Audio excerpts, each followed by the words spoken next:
my god, why am I not in focus? Can I manually fix this? No, this is not that. I can't really. Maybe there's a switch. How to become the world's best developer forever. That's what we find out today, and by the end of this article, you'll have the secret. It is both exciting and scary to start a fresh career in software development. Yes, it is. There's a lot to learn, and like other crafts, it takes years to practice to become good at it. Okay? To make things a bit simpler, particularly for newcomers, I'd like to share some knowledge I gained over the years with you in the form of actionable tips. Find an excellent mentor. Guys, I think first step, you already you are bossing it, because here's your mentor. Here's the, that's you got that. Find an excellent mentor is one of the best things you can do to become a great developer. And seriously, that's true. A good mentor will give you sound advice on everything from architecture, design, as well as how to improve your professional standing. Someone from a different company or place may be the best mentor for you. You can contact them by phone, email, or online, get their advice. Oh, thank you. I wouldn't have known that. I can write an email. Thank you. A mentor doesn't have to be a colleague or an expert developer. Find someone you enjoy who understands software development and has achieved success in the career. So obviously. Learn how to communicate successfully, okay? Being a great developer means being able to effectively communicate with users and other developers. A large part of being an excellent programmer is effectively and efficiently sharing your ideas. Others will want to hear what you have to say if you can simply introduce your thoughts. But communication is more than just talking. It is also important to listen to what others have to say. I mean, okay, according to studies, good listeners outperform good talkers in their careers. Oh no. So that means that you're going to be better, or you are already better than me, because I'm the one talking, you are the one listening, right? So when working with clients or other developers on your team, you should never underestimate the power of a good listener. Learning to listen can be extremely beneficial, especially if you intend to work with others. I don't have the money to, so there you go. But that's actually very good advice.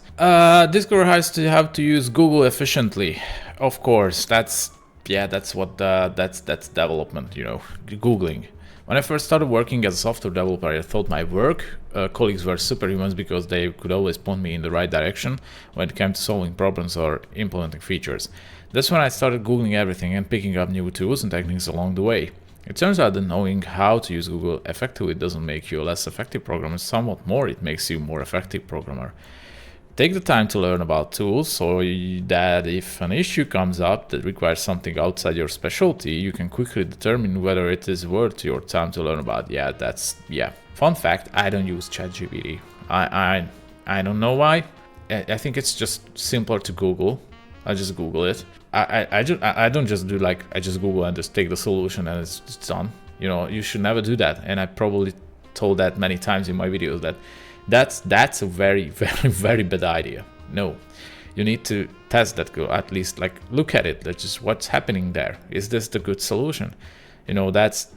So good solution doesn't just fall out of the tree. You need to evaluate if that fits your needs. Googling is fine. Finding Stack Overflow, whatever, is fine. But don't just use the solution there unless it really is what you need.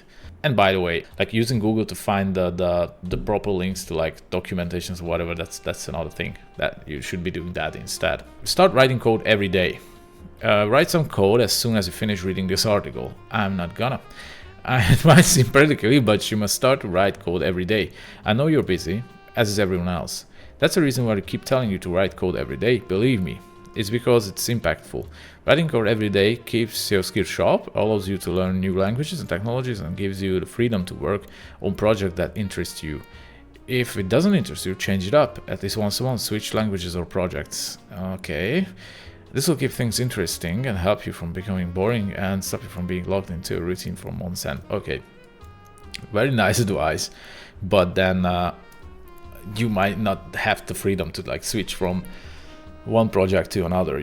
That's something. If you have a work, that you just can't just flip flop. Today, I'm not gonna just do my work. Okay, who cares? I'm let's start a new project. No, you need to do your work, okay? And if it feels boring, I get that. Sometimes it does feel boring. But just think about what other work exists on this planet. Okay, so there are people working in mines. There are people doing very heavy physical work. People who don't have homes. People who don't have food. And just imagine how freaking laughable is that you complain that it gets you bored. Isn't that a little bit like, isn't that like a first world problem, huh? Don't feel like working in front of the warm office in the computer, huh? Don't want it? Take a break. Watch a YouTube video. Watch one of my videos. Watch my stream. And then go back and do your job. That's it. No need to overcomplicate it and to make new projects. I agree, sometimes it works, but that's realistically, you can't do that. You need to do your job. Fine-tune your skills by regularly practicing your work. Okay, practice makes perfect, of course. This is easier said than done because finding time to do this can be difficult unless you are extremely disciplined to have a lot of free time in your week, which I doubt. In that case, if you want to become a great software developer, skill is important. The best way I found to do this is to set weekly goals for improving my skills in something I'm currently struggling with. The skill could even be completely different. This has two significant benefits. You find yourself actively working to improve your skill rather than just coasting along making small adjustments here and there. It offers you specific goals and targets that are simple to measure, yes. This allows you to track your progress and quickly identify which skills, tools, technologies are missing from your toolbox. When the time comes for them to be relevant in a real-world project, they won't be as unfamiliar everything else around them. Yeah, see, that's the thing, that sometimes you do need to like learn stuff that may not be that useful at first glance or may not be that interesting to you at like first look, but they might be. But it might be in the long term, it might help you a lot. So that it is what it is. Sometimes it's like that. But again, if you feel like it's too much, think about the people who are working in mines. Given that they don't have to think about much, they just do the work. This is just better. This is not that hard. It's hard in a sense, but it's not that hard. You're just making it hard on yourself. You know, that's the truth. And if you accept the truth, then it's gonna be easier. I'm sorry to say, but this is it. And don't think that I don't struggle like that. I do. On many occasions, I don't want to do my job. Just do it. It's once you start, it's gonna be better. It's gonna be easier. Don't be afraid to make mistakes. Nobody gets it right the first time, so don't feel bad if you make mistake. Everyone else is still studying. It is important to learn from your mistakes to avoid repeating them in the future and to help others learn from them as well. In reality, what you find, you learned if you make a mistake and then fix it before anyone realizes it. What? In reality, what have you learned if you made... Okay. If someone points out a weakness in your code or tells you how to better a particular design choice, thank them for referring it out. They're helping you by pointing out something that needs to be improved or trying to clarify. Even if they are mistaken about what needs to be fixed, ask them questions and discuss the problem with them to understand why they believe it's a mistake. Remember that just because someone is against your solution, do not assume that it is incorrect. It merely means that they have different needs or expectations than you do. The major point is to be open-minded and ready to gain knowledge. I had hard times accepting some stuff. This is very true. It may not feel like it, but I've been working on the same product for like 10 years. And sometimes it's very hard to accept that someone just comes out of the blue and gives you a suggestion and something like finds a bug that was there like for 7 years. And it actually happened. And I was like, oh my God, how did you find it? It just happens. And sometimes they give you very good suggestions and they give you like, this is crap. And why is it like that? And you don't have to take it personally. You can't nail everything. It's not like that. The rest of my product might be really good, but there are some aspects that's garbage. It's same for everything. Take YouTube, for example, or the applications or whatever, or Twitter. There probably most of the features are okay, very good. But this is, we set the line that we accept that it's okay, it should be okay. But if something's not okay, then it's garbage. Everyone says, but the developers don't take it like that. They know that doesn't mean that it's garbage. it just means that that feature is garbage. It happens. It's okay. People don't word it as they should. Because of that, I know how this feels. I'm very careful on when I try to tell someone about an issue, to don't be very insultive. Just try to pinpoint what might be the mistake and how to overcome that barrier to fix that. So it works both ways. You might be in the position of finding an issue, and I urge you not to be a dick about it. That's what I'm trying to say. So work on projects outside of the workplace. Okay. Being a great developer does not necessarily mean you are an expert in programming and software development. Great programmers maintain their humbleness and are looking for knowledge. Working on side projects allows you to apply that you will learn at work outside the workplace, which allows you to learn even more. You can learn a lot by making mistakes, but it's also important to see how things are supposed to work. So when working on new projects, trying to learn from other people's solutions to avoid making mistakes. Because the world of technology keeps changing, it is essential to never stop learning and improving. When it comes to software development, there is no set in forget what? When it comes to software development, there is no set it and forget it way of thinking. Yeah, if you have time, that's the thing. Because sometimes work is work and you need in some free time. And in my case, I know I'm streaming right now. I must have this is what I do in between coding sessions. That you can't just code non-stop. You just know. Sometimes you can do something in 30 minutes, and then sometimes you struggle with the same thing for 8 hours. And I figured that I don't always need a lot of time to do something. Sometimes yes, but not all the time. Sometimes I need to be just in the correct setup, okay? Taking streaming a little bit or playing a video game and I add a video on it, don't need to feel bad. Sometimes I take it as part of my job, it helps me finish my tasks. So it's better for me to stream for 2 hours and do the job in 2 hours. So overall I did something for 4 hours, than to sit on it for 8 hours and not do it. In the first case, I do the thing, I also have fun, and it's done in 4 hours. In the second case, I maybe wasted 8, but it's different for everyone, But still, you need to do your job, so that applies. Side projects, I rarely did that, and recently I started to do it, and it really doesn't take that much time, but it does help. I can tell that it does help. I thought it wouldn't. I thought it was waste of time, and it's not. It's not. Sometimes it's a good thing. It clears your mind. Pay attention to industry leaders. I don't know. Follow industry leaders on blogs, social media, email newsletters, and other platforms and try to read what they are saying. Many developers move into new technologies as soon as they are released without really understanding what problems they solve or why they would ever need them. And this is a mistake. Modern tools are not always better compared to other technologies, yes. I wanted to incorporate React to my project. Thing is that it doesn't go well. So far I didn't need React, so I didn't learn it. So okay, you can always learn it. There's no problem with that. I know JavaScript fairly well.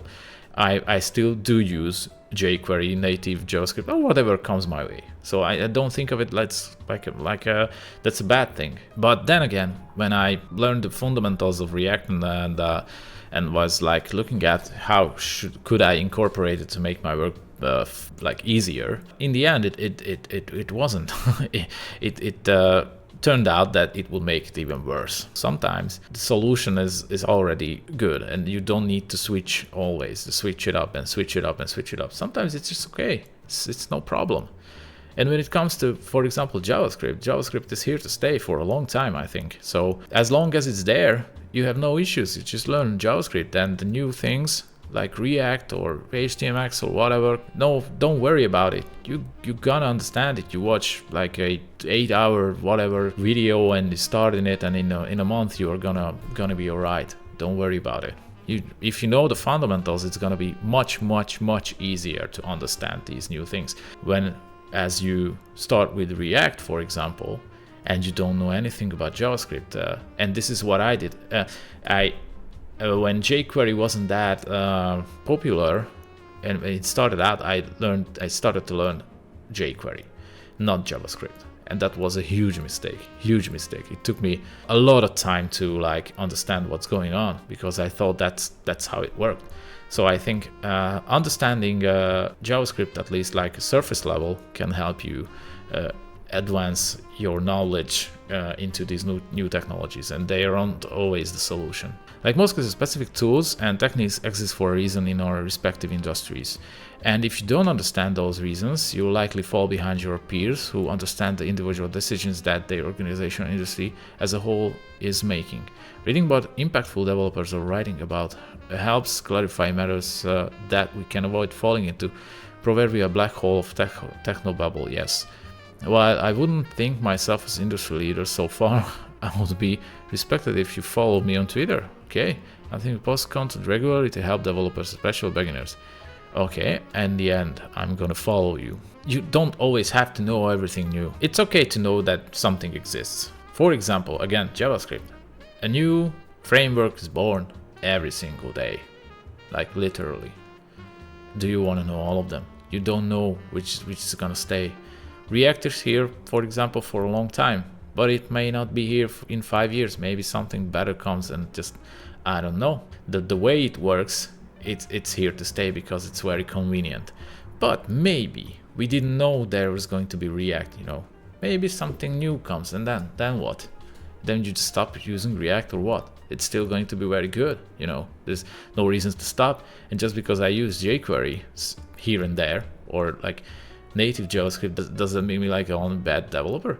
I can probably do the same thing that your React application in native JavaScript, so that's probably not a problem then. Take part in open source projects. Contributing to the community that provides you with incredible tools and frameworks increases your gratitude for them.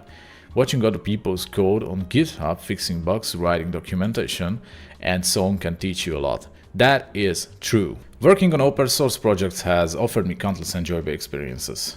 Reviewing other people's codes has taught me about industry best practices. Because others were doubtful about how something worked, I learned how to write better documentation. I have gotten a lot of positive feedback on my contributions, which makes me feel good about myself as a developer, and I've met a lot of new people in the process. It's important to remember that because using someone else's software for free doesn't mean we should take advantage of it by complaining about problems without offering solutions. This is a very important and very useful comment, I should add. So a lot of the time we don't even realize that we are getting stuff for free.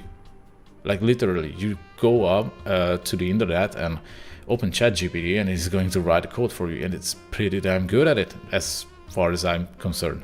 We need to appreciate that more.